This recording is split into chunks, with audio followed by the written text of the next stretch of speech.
दोस्तों नमस्ते प्रणाम। तो कैसे हैं आप लोग? आई होप आप सब बहुत अच्छे होंगे। दोस्तों चलिए हम आपको एक और कहानी सुनाते हैं। कहानी का शीर्षक है हीरे की खान।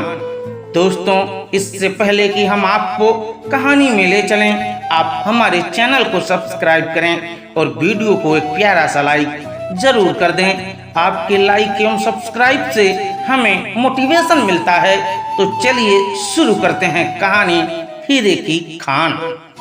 अफ्रीका महाद्वीप में हीरों की कई खानों की खोज हो चुकी थी, जहां से बहुतायत में हीरे प्राप्त हुए थे। वहां के एक गांव में रहने वाला किसान अक्सर उन लोगों की कहानियां सुना करता था जिन्होंने हीरो की खान खोजकर अच्छे पैसे कमाए और अमीर बन गए। वह भी हीरे की खान खोजकर अमीर बनना चाहता था। एक दिन अमीर बनने के सपने को साकार करने के लिए उसने अपना खेत बेच दिया और हीरो की खान की खोज में निकल पड़ा। अफ्रीका के लगभग सभी स्थान छान मारने के बाद भी उसे हीरो का कुछ पता नहीं चला। समय गुजरने के साथ उसका मनोबल गिरने लगा।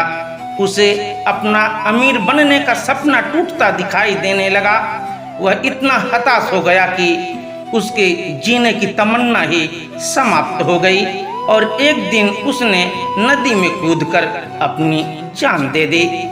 इस दौरान दूसरा किसान जिसने पहले किसान से उसका खेत खरीदा था, एक दिन उसी खेत के मध्य बहती छोटी नदी पर गया। सहसा उसे नदी के पानी में से इंद्रधनुषी प्रकाश फूटता दिखाई पड़ा। उसे ध्यान से देखा तो पाया कि नदी के किनारे एक पत्थर पर सूर्य की किरणें पड़ने से वह चमक रहा है। किसान ने झुककर वह पत्थर उठा लिया और घर ले आया। वह एक खूबसूरत पत्थर था। उसने सोचा कि यह सजावट के काम आएगा और उसने उसे घर पर ही सजा लिया। कई दिनों तक वह पत्थर उसके घर पर सजा रहा। एक दिन उसके घर उसका एक मित्र आया। उसने जब वह पत्थर देखा तो हैरान रह गया। उसने किसान से पूछा, मित्र तुम इस पत्थर की कीमत जानते हो? किसान ने जवाब दिया, नहीं, मेरे ख्याल से ये हीरा है, शायद अब तक खोजे गए हीरों में सबसे बड़ा हीरा है, मित्र बोला। किसान के लिए इस बात पर यकीन करना मुश्किल था। उसने अपने मित्र को बताया कि उसे यह पत्थर अपने खेत की नदी के किनारे मिला है, वहाँ ऐसे और भी पत्थर हो सकते हैं। दोनों खेत पहुँचे और वहाँ से कुछ पत्थर के नमूने के तौर पर चुन लिया, फिर उन्हें जांच के लिए भेज दिया। जब जांच रिपोर्ट आई तो किसान के मित्र की बात सच निकली। वे पत्थर ही थे, वे पत्थर हीरे ही थे। उस खेत में हीरों का भंडार था। वह उस समय तक खोजी गई सबसे कीमती हीरे की खदान थी। उसका खदान का नाम किम्बरले डायमंड माइंस है। दूसरा किसान उस खदान की वजह से माला माल हो गया। पहला किसान अफ्रीका में दर दर भटका और अंत में जान दे दी, जबकि हीरे की खान उसके अपने खेत में उसके कदमों तले थी।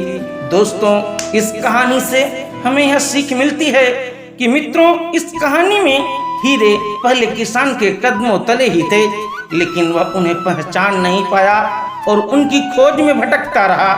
ठीक वैसे ही जैसे हम भी सफलता प्राप्ति के लिए अच्छे अच्छे अवसरों की तलाश में भटकते रहते हैं। हम उन अवसरों को पहचान नहीं पाते या पहचान कर भी महत्व नहीं देते जो हमारे आसपास ही छुपे रहते हैं। जीवन में संपन्न होना या सफल होना तो आवश्यकता है, लेकिन आवश्यकता है बुद्धिमानी और परख से उन अवसरों को पहचानने की और धैर्य से अनवरत कार्य करने की सफलता निश्चित है। दोस्तों अगर ये कहानी आपको इंटरेस्टिंग लगी हो तो आप इस कहानी को अपने दोस्तों के बीच शेयर जरूर करें। कहानी को सुनने और देखने के लिए आप सबका तहे दिल से शुक्रिया, धन्यवाद।